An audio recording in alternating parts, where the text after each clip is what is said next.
The humidity of the Belgian forest in December 1944 didn't just sit on the skin. It crawled into the marrow of the bone, turning sweat into ice within the span of a single heartbeat. For the men of the 743rd Tank Battalion, the winter was a secondary enemy. Their primary nightmare was made of 80 tons of Krupp steel and went by the name Tiger.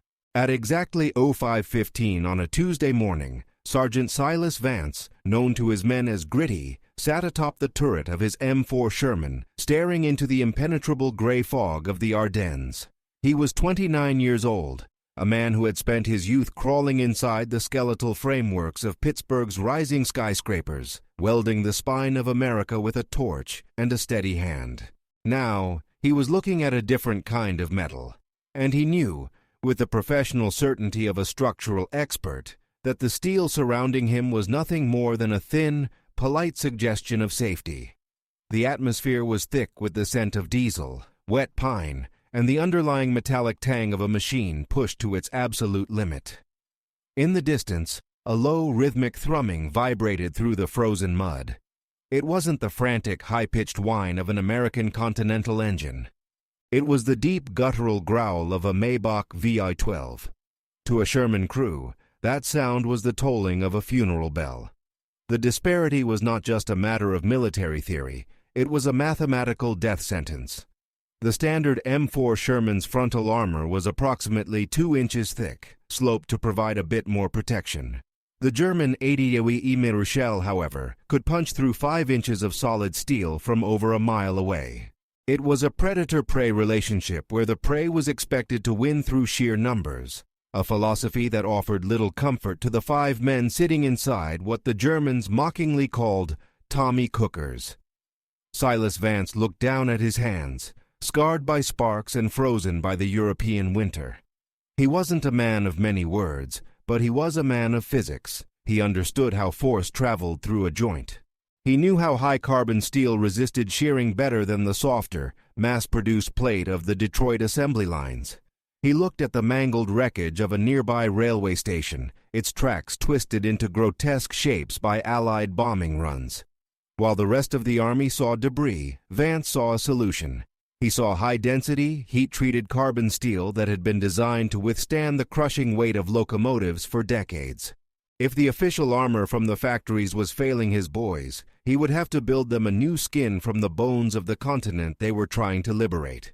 To understand the desperation of that winter, one must understand the phenomenon known as tiger phobia. It wasn't just a lack of courage. It was a rational response to an irrational technological gap. In the hedgerows of Normandy and the forests of the Siegfried Line, American tankers had watched their rounds bounce harmlessly off the frontal plates of the tiger-like pebbles thrown at a castle wall. In return, the Tiger would pivot its massive turret with a mechanical whine that sounded like a scream, and a second later, the Sherman would be a pillar of fire. The average lifespan of a replacement tanker in late 1944 could sometimes be measured in days, not weeks. The Army's official stance was that the Sherman was a superior tactical weapon because of its mobility and ease of repair. But as Vance often muttered to his loader, mobility didn't mean a damn thing if you were dead before you saw the enemy. Vance's unit, the 743rd, had been unofficially dubbed the Bastard Battalion. They were the ones sent to the gaps the regular units couldn't fill, the ones who lived on scavenged rations and repaired their tanks with wire and hope. If you find this story of grassroots innovation and the defiance of the military machine fascinating, please hit that like button. It helps us continue to bring these forgotten chapters of history to light for a global audience. By mid-December, the rumors of a massive German counteroffensive were no longer just whispers. The air was heavy with the expectation of violence. Vance spent his nights not in a tent, but under the chassis of his tank, a welding torch stolen from a maintenance depot flickering in the dark. He had gathered a crew of like-minded outcasts, a former machinist from Detroit named Miller, and a quiet kid from the Appalachians who could fix a radiator with chewing gum and a prayer. Together they began their unauthorized project. They weren't just slapping extra metal on. They were engineering a composite defense system that the Ordnance Department hadn't even dreamed of. The process was grueling and technically illegal. Vance had identified that the railway tracks at the nearby junction were made of a specific grade of high-carbon steel. Using an oxyacetylene torch, they cut the heavy rails into 4-foot sections. These weren't flat plates, they were T-shaped beams. Vance's idea was to weld them vertically across the Sherman's frontal glacis. By placing the head of the rail outward and the base against the tank's armor, he created a series of vertical ridges. This wasn't just about thickness, it was about disrupting the kinetic energy of an incoming shell. If an 80mm round hit the peak of a rail, the uneven surface would force the shell to turn or shatter its cap before it ever reached the main armor plate. But Vance didn't stop there. He knew that the gaps between the rails were a weakness. He instructed his men to scavenge scrap metal, bolts, shattered engine parts, and even old horseshoe nails. They mixed this metallic salad into a crude, thick slurry of wet concrete. They poured this mixture into the channels between the welded railway tracks, creating a dense, vibrating dampening layer. The concrete would act as a shock absorber, while the scrap metal would further disrupt the jet of molten metal produced by shaped charge rounds. When they were finished, the front of the Sherman looked like the ribcage of a prehistoric beast. It was jagged, ugly, and smelled of wet cement and burnt ozone. They called it the iron rib. The modification added nearly 4 tons to the tank's weight. This was a catastrophic change in the eyes of the engineers back in the States. The Sherman's suspension was already under strain from the mud and the cold. Adding 4 tons of superstitious junk, as one officer would later call it, was seen as an act of sabotage. The transmission began to groan under the load, and the fuel consumption skyrocketed. But to Vance, the trade-off was simple. He would rather replace a transmission than a crew of 5 men. The turning point occurred on the morning of December 14th. A convoy of high-ranking ordnance officers, led by a colonel with a pristine uniform and a clipboard that had never seen a speck of mud, rolled into the 743rd's bivouac. They were there to inspect the readiness of the battalion, but what they found was a collection of tanks that looked more like Mad Max creations than United States Army property. The colonel's face turned a shade of purple that rivaled the winter sunset. He looked at Vance's tank, the iron rib, and saw a direct violation of every manual printed in Washington. He didn't see the logic of the carbon steel. He didn't see the dampening properties of the concrete. He saw the destruction of government property. He saw a sergeant who had decided that he knew more about ballistics than the PhDs at the Aberdeen Proving Ground. The order was immediate and absolute. Strip the tanks. Every piece of railway steel, every pound of concrete, and every unauthorized weld was to be removed within 24 hours. If the tanks weren't returned to factory specifications, Vance and his crew wouldn't just be demoted. They would face a full court-martial for the intentional sabotage of armored vehicles during wartime. Vance stood his ground, his greasy cap pulled low over his eyes. He tried to explain the physics, the way the T-shaped rails would catch the nose of a German shell. He talked about the shattering of kinetic energy. The colonel didn't want to hear it. To him, the Sherman was a balanced machine of war, and Vance had turned it into a sluggish, overweight monster that would break down long before it reached the Rhine. The command was echoed through the camp. The iron rib was a death trap, a psychological crutch for cowards who didn't trust American engineering. The men of the 743rd began the slow, heartbreaking process of taking their torches to the welds they had spent nights perfecting. They worked in silence, the sparks flying into the cold air like dying stars. They felt naked. The sense of protection, however improvised, was being stripped away by men who slept in heated chateaus 10 miles behind the line. Vance watched his men, his heart heavy. He knew the storm was coming. The intelligence reports were becoming more frantic. Massed movements of German armor, the watch on the Rhine, was beginning to crumble. But then, fate intervened in the form of a chaotic, screaming breakthrough. At 04SAC on December 16th, the Ardennes erupted. The ghost front was ghost no longer. Thousands of German guns opened up, a barrage so intense it felt like the earth itself was being shredded. The 743rd was ordered to move out immediately to plug a gap near a narrow mountain pass that served as the gateway to the Allied fuel dumps. There was no time to finish the stripping of the armor.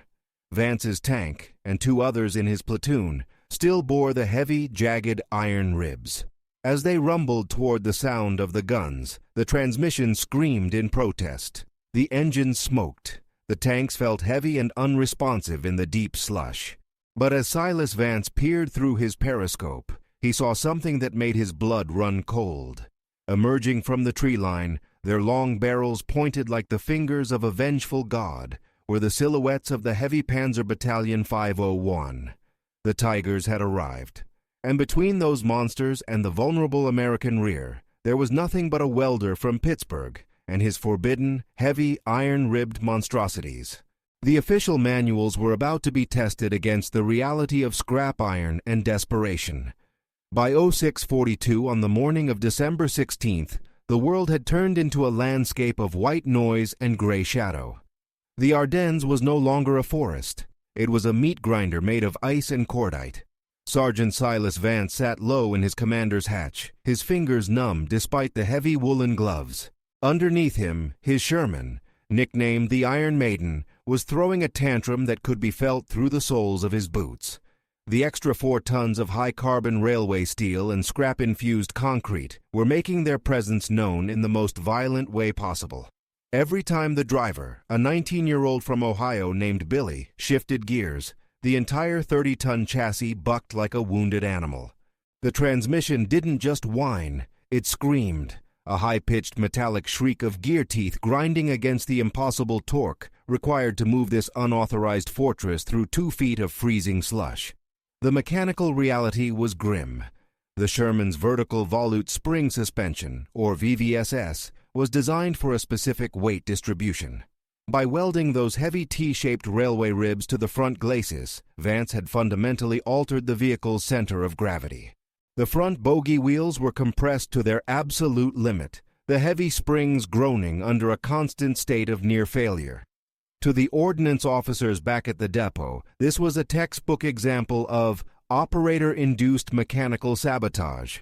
They saw a ruined machine. But as Vance watched the black smoke billowing from the exhausts of the retreating infantry trucks passing them in the opposite direction, he knew the machine wasn't the point. The men inside were. If you're interested in the hidden engineering battles that happened in the shadows of the Great War, please take a moment to hit that like button. It helps us keep these stories of soldier-led innovation alive. The bastard battalion was moving toward a narrow bottleneck known as the Clerf Pass. It was a tactical nightmare, a thin ribbon of road flanked by steep, wooded ridges that made maneuvering impossible. Their orders were simple and suicidal. Hold the pass until the 101st Airborne could establish a perimeter at Bastogne. Vance knew the math. He had 4 tanks in his immediate section. Only 3 of them still carried the iron rib modification. The 4th, commanded by a young lieutenant who had followed the colonel's orders to the letter, was a clean factory-spec Sherman. As they climbed the final incline toward the pass, the clean tank surged ahead, its lighter weight allowing it to dance over the mud that bogged down Vance's heavy monsters. The lieutenant looked back and signaled for them to hurry up, his face clear of the superstitious junk that Vance had insisted upon. Inside the cramped, oil-stinking belly of the Iron Maiden, the atmosphere was suffocating. Miller, the machinist turned gunner, was obsessively checking the traverse of the turret. The added weight on the front meant that if the tank was tilted even slightly downhill, the turret motor had to fight against gravity just to turn the gun. "She's sluggish, Gritty," Miller shouted over the roar of the radial engine. "If we have to pivot fast, the fuses are gonna blow." Vance didn't answer. He was staring at the tree line. He was thinking about his father back in Pittsburgh, a man who had spent 40 years in the mills and always said that you could trust a weld more than you could trust a politician. Vance had bet his life, and the lives of his 4 crewmen, on the strength of a scrap metal weld performed in a frozen forest. The internal monologue of a tank commander in 1944 is a dark place. You are constantly weighing the thickness of your skin against the size of the enemy's teeth. Vance felt a profound sense of isolation. To the German army, he was a target. To the American High Command, he was a criminal waiting for a court-martial.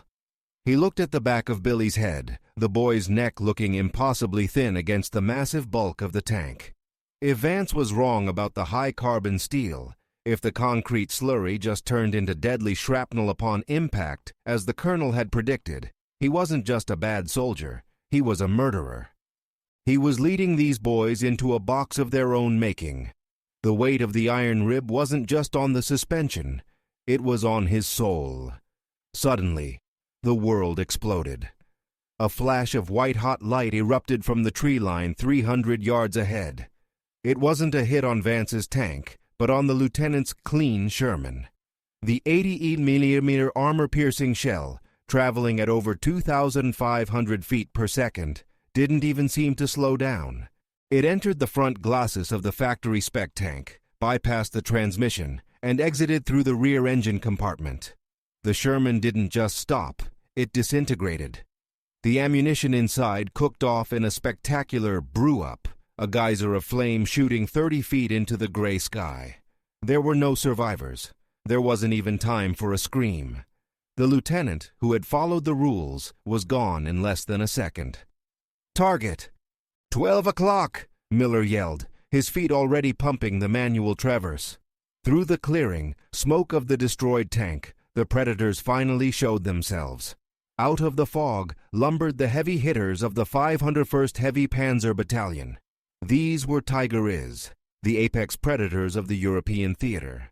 Their 80mm KWK-36 guns were already leveled, the muzzles smoking from the first kill. There were 12 of them, an entire company of steel giants moving in a slow, deliberate wedge formation. The odds were now 3 modified, overweight, illegal Shermans against 12 of the most feared tanks in human history. Vance felt a strange, cold clarity wash over him. The time for theory was over. The time for bureaucracy was dead. "Billy, get us nose on. Don't show them the sides. Keep that iron rib pointed right at their teeth," he roared into the intercom. The Iron Maiden lurched forward. The transmission gave a sickening crack, a sound like a bone snapping, but the gears held. The tank moved with a heavy, rhythmic thud, the extra 4 tons of railway steel clanking like a knight's armor. Vance could see the lead Tiger adjusting its aim. He could see the commander in the German cupola, likely a veteran of the Eastern Front, probably laughing at the sight of the ugly, lumpy American tanks with their jagged, reinforced noses. To the German crew, it must have looked like the Americans had tried to fix a tank with a pile of trash. At exactly 09:12 a.m., the lead Tiger fired. The sound was a physical blow, a crack of thunder that seemed to split the very air of the pass. Vance closed his eyes for a microsecond, bracing for the end. He expected the sensation of white-hot metal liquidizing his body. He expected the world to turn into fire. Instead, there was a sound he had never heard in 3 years of armored warfare. It wasn't the dull thud of a penetration or the sharp ring of a ricochet. It was a violent, grinding shriek, followed by a massive vibration that felt like the tank had been hit by a runaway train. The 80mm shell had struck the iron rib. Instead of punching through the 2 inches of standard armor, the shell had encountered the vertical T-shaped ridge of the high-carbon railway track. The hardened steel of the rail hadn't bent. It had fought back. The shell's ballistic cap had caught on the jagged edge of the carbon steel, forcing the projectile to tilt. As it tilted, it slammed into the concrete and scrap metal slurry packed behind the rail. The energy of the impact, thousands of foot-pounds of kinetic force, was absorbed by the vibrating mass of the concrete and the uneven density of the scrap. The shell shattered. It didn't bounce. It disintegrated against the superstitious junk. Inside the tank, the crew was thrown against the bulkheads. Dust and flakes of paint filled the air. Billy was screaming, thinking they were dead. But as the smoke cleared from their own front deck, Vance realized they were still moving. The engine was still roaring. The gun was still hot. He looked through his periscope and saw the German Tiger commander's hatch fly open. The German was leaning out, staring in literal disbelief. He had just put a point-blank 88mm round into the soft front of an American Sherman, and the damn thing was still coming. "Miller, give him one back!" Vance screamed. The Iron Maiden rocked as their own 75mm gun fired. The round hit the Tiger's turret ring, jamming it. It wasn't a kill, but it was a defiance. The battle for the Clerf Pass had begun, and the rules of engagement had just been rewritten by a welder's torch. But the tension was only beginning. The transmission was smoking, 2 more Tigers were traversing their guns toward them, and the forbidden tanks were about to find out exactly how much punishment a pile of railway scrap could actually take before the welds gave way. Silas Vance gripped the handles of his periscope, his knuckles white. He knew that for the next hour they weren't just soldiers. They were the test pilots of a mechanical heresy that would either save the Ardennes or become their communal coffin. At exactly 09:18 on the morning of December 16th, the second 88mm shell arrived. It didn't strike with the clean surgical precision of the first. This round caught the Iron Maiden on the upper edge of the frontal glossus, right where the railway tracks met the lip of the hull. The sound was not a bang. It was a catastrophic grinding of tectonic plates. The high-carbon steel of the railway track, harder than the shell's armor-piercing cap, acted like a file against a fingernail. It sheared the nose of the German projectile, redirecting the energy upward. The shell exploded in a spectacular burst of orange and black against the cold sky, sending a shower of red-hot fragments into the slush. But the hull of the Sherman remained unbreached. Inside, the environment was becoming a surreal hellscape. The impact had caused the concrete slurry packed between the rails to begin to pulverize. A fine gray dust was being shaken loose by the vibrations, filling the air and coating the lungs of the 5 men inside. Every breath tasted of lime and pulverized stone. Henderson, the loader, was coughing violently as he slammed another 75mm round into the breech. His knuckles were raw and bleeding where they had struck the ammunition rack during the last jolt. The overpressure from the near misses was beginning to take a toll. A thin trickle of blood ran from Henderson's right ear, but he didn't even notice it. He was moving on pure, adrenaline-fueled instinct. If you're finding the technical struggle of these men as gripping as the combat itself, please take a moment to hit the like button. Every interaction helps us preserve the memory of those who fought with more than just standard-issue gear. The mechanical situation was deteriorating at a rate that would have made the ordnance colonel have a heart attack. The Iron Maiden suspension was no longer functioning as a series of springs. It was a solid block of overstressed metal. Each time the tank lurched forward, the front bogie wheels hammered against the hull with a bone-shaking thud that threatened to crack the very welds Vance had so carefully applied.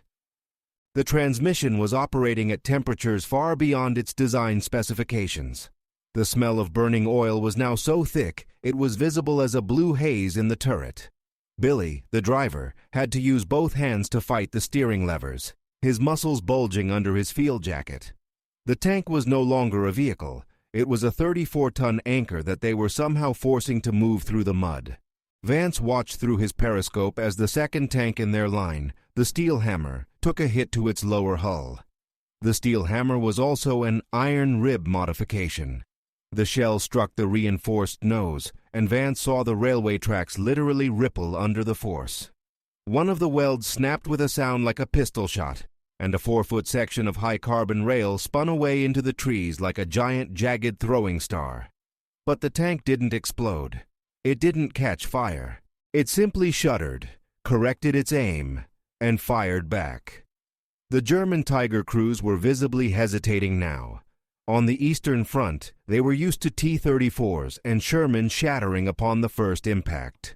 They were used to the psychological dominance of the 88mm gun. But here, in this narrow Belgian pass, they were facing something that defied their ballistic tables. To the German commander, Untersturmführer Hans-Jürgen of the 501st, the sight was nonsensical. His gunners were reporting direct hits that should have turned those Shermans into scrap metal. Instead, they were seeing their shells bounce, shatter, or simply fail to penetrate.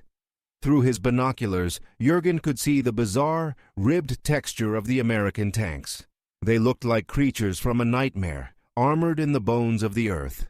The psychological edge had shifted.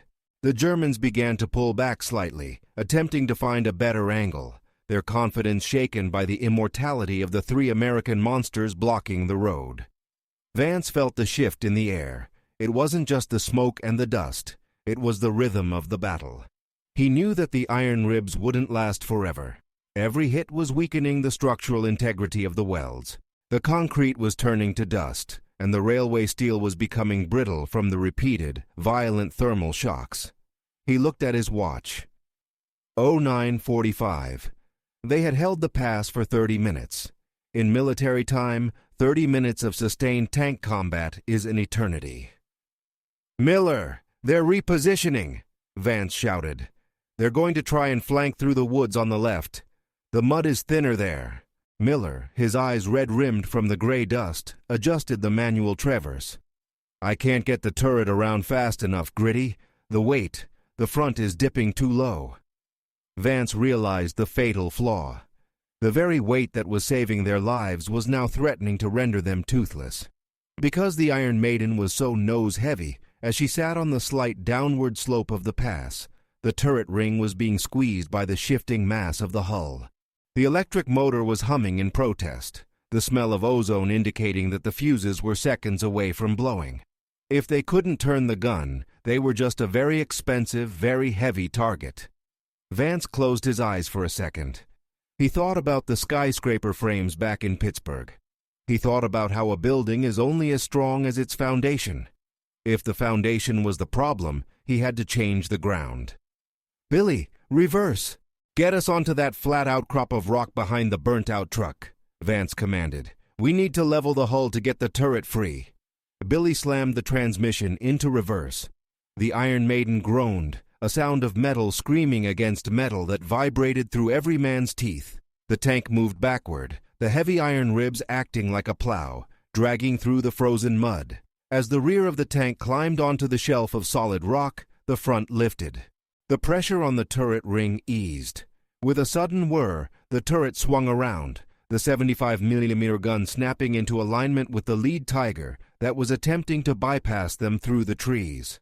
But as they leveled out, a new horror revealed itself. A third Tiger, hidden by the smoke of the burning, clean Sherman, had crawled to within 200 yards. It was so close that Vance could see the individual bolts on its mantlet. The 88mm barrel was leveled directly at the Iron Maiden's turret, the one place they hadn't been able to reinforce with railway tracks. Vance's heart hammered against his ribs. This was it. The iron ribs covered the hull, but the turret was the soft factory steel. He watched the muzzle of the German gun, waiting for the flash that would end his life. He thought of his crew, of the boys who had trusted a welder's crazy idea over the Army's regulations. "Fire, Miller! Fire everything!" Vance yelled. Miller pulled the trigger, but the 75mm round struck the Tiger's thick frontal plate and glanced off harmlessly. The Tiger's turret didn't even flinch. It continued its slow, mechanical pivot, the 80mm maw opening wide like the mouth of a dragon. Then something impossible happened. The Tiger didn't fire. Instead, the massive German machine suddenly lurched to the side. The ground beneath it, the soft, rain-soaked shoulder of the mountain road, simply gave way.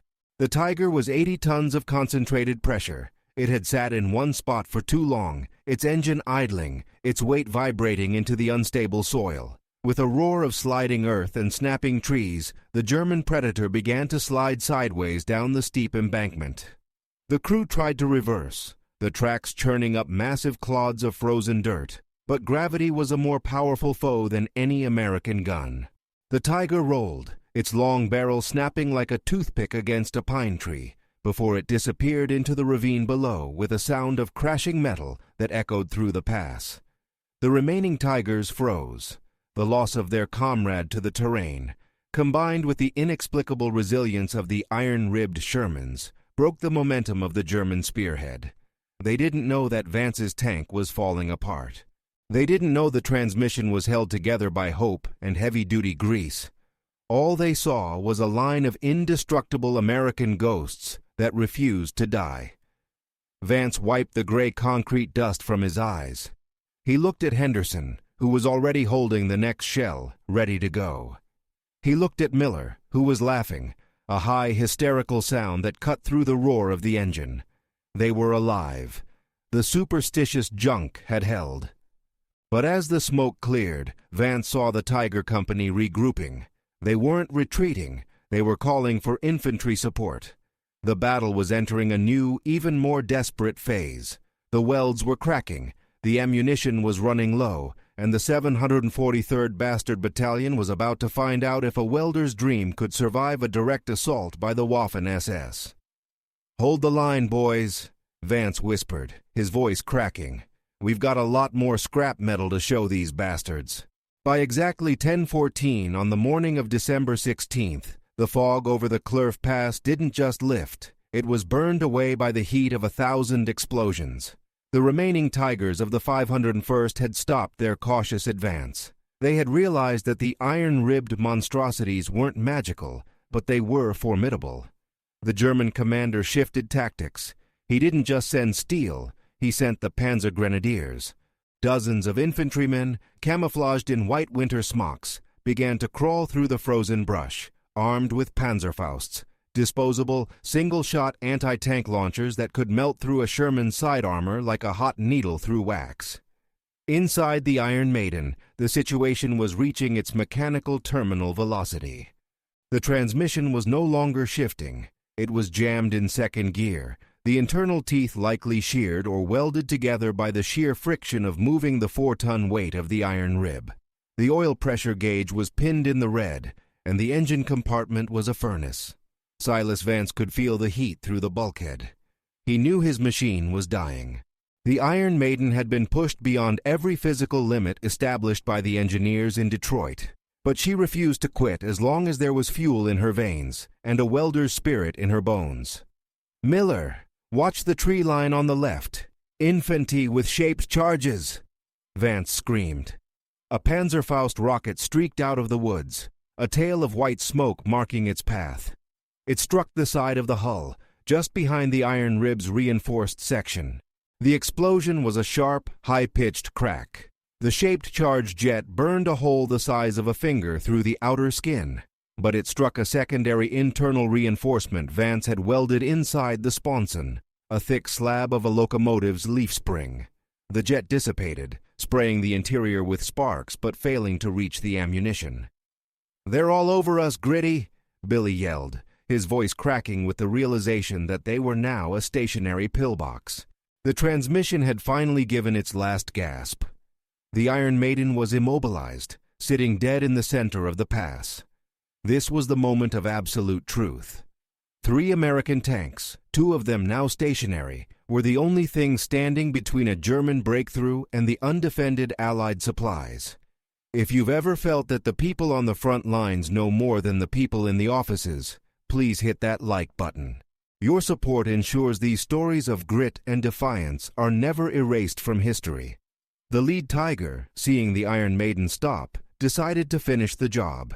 It rumbled forward, its massive 88mm barrel leveling for a final, point-blank execution. The distance was less than 80 yards. At this range, even the iron rib should have been useless. The German gunner aimed for the center of the glacis, the heart of Vance's modification. The Tiger fired. The impact was so violent that it physically lifted the front of the 30-ton Sherman off the ground. Inside, the world turned into a kaleidoscope of gray dust and white light. The periscopes shattered. The radio was ripped from its mountings. Vance was thrown against the turret ring, his shoulder dislocating with a sickening pop. But as he gasped for air, tasting the pulverized concrete and the bitter tang of cordite, he realized the tank hadn't erupted. The Tommy cooker hadn't cooked. The 80mm shell had hit the apex of 2 railway tracks. The high-carbon steel had caught the round, and the concrete and scrap metal slurry had acted as a giant dampener. The energy that should have vaporized the crew had been distributed across the entire front of the tank. The iron rib had taken its 7th direct hit. The railway tracks were bent, the concrete was gone, and the welds were screaming, but the hull was intact. "Miller, tell me we still have a gun," Vance wheezed, clutching his shoulder. "Gun's hot, Gritty," Miller replied, his voice a low, terrifying growl. The Tiger was reloading, the crew likely in shock that the Sherman was still there. Miller didn't wait. He aimed for the Tiger's lower hull, the belly that was exposed as the German tank climbed over a small mound of debris. The 75mm American shell screamed across the short gap and slammed into the Tiger's transmission. A second later, a brilliant flash of blue and orange erupted from underneath the German giant. The Tiger's own fuel and ammunition had turned against it. The Predator was dead. The remaining German forces, seeing their third Tiger destroyed by a tank they had already hit 7 times, finally began to pull back. To them, the 743rd wasn't a unit. It was an anomaly. It was a ghost battalion that broke the laws of physics. As the sound of the Maybach engines faded into the distance, a new sound replaced it, the rhythmic high-altitude thrum of P-47 Thunderbolts. The weather had cleared. The Allied air cover was back. The breakthrough at Clerf Pass had been held. 3 hours later, the relief column arrived. Leading the way was the same ordnance colonel from 2 days prior, his jeep splashing through the mud. He stopped in front of the Iron Maiden. He looked at the tank, and his jaw dropped. The Sherman was a wreck. The front was a jagged mess of twisted railway steel and cracked concrete. It was covered in the gray dust of 7 direct 88mm impacts. It was a mechanical nightmare that shouldn't have been able to roll, let alone fight. Vance climbed out of the hatch, his arm in a sling made from a greasy rag. He didn't salute. He just stood there, smelling of smoke and victory. The colonel walked up to the front of the tank and ran his hand over the shattered high-carbon steel of the railway tracks. He saw where the shells had hit. He saw the shattered kinetic energy patterns. He saw the lives of 5 men written in the scars of the superstitious junk. The colonel looked at Vance, his face pale. He opened his mouth to speak, perhaps to mention the court-martial, or the destruction of government property, or the violation of Field Manual 17-10. But he looked at the burnt-out remains of the clean factory Sherman nearby, and then back at the Iron Maiden. He closed his mouth, turned around, and walked back to his jeep without saying a single word. The court-martial never happened. The official records of the 743rd Tank Battalion were scrubbed of any mention of the iron rib modification. The Army couldn't admit that a sergeant with a welding torch had solved a problem that the greatest engineers in America had failed to fix. To acknowledge the success of the iron rib would be to acknowledge the inadequacy of the Sherman itself, a political impossibility in 1944. Vance and his crew were eventually transferred to a new unit and given fresh factory-spec tanks. They were told to never again tamper with the equipment. But as they left the 743rd, Vance saw something that stayed with him for the rest of his life. In the maintenance depots behind the lines, he saw other crews from the 2nd Armored, the 3rd, the 7th, scavenging railway tracks. He saw the flicker of welding torches in the dark. The iron rib had become a viral secret, a silent rebellion of men who chose a welder's torch over a coffin. Silas "Gritty" Vance returned to Pittsburgh after the war. He went back to the steel mills, back to the skyscrapers, and back to the welds that held the world together. He rarely spoke of the war. But on his mantle, he kept a small, jagged piece of high-carbon steel, a fragment of a Belgian railway track that had once stood between him and eternity. The story of the iron rib is a reminder that innovation doesn't always come from a laboratory or a boardroom. Sometimes it comes from the mud. It comes from the men who are told no by the people who aren't there to die. It is the story of how a group of soldiers rewrote the rules of war with scrap iron and sheer stubborn will. Today, you won't find an iron rib Sherman in most museums. The tanks were stripped of their modifications after the war, their illegal armor sold for scrap. The official manuals still say the Sherman was a perfectly balanced machine. But the veterans of the 743rd knew the truth. They knew that on a cold morning in December, a welder from Pittsburgh saved the Ardennes. If this story of unsung heroism and the power of common-sense engineering moved you, please drop a comment below and tell us where you're watching from. Are there any other forbidden military inventions you'd like us to cover? Your engagement keeps these memories alive for the next generation. You're not just a viewer, you're a guardian of history. Thank you for watching, and remember, when the manual fails, trust the man with the torch. This is the end of the legend of the Iron Rib. Until next time,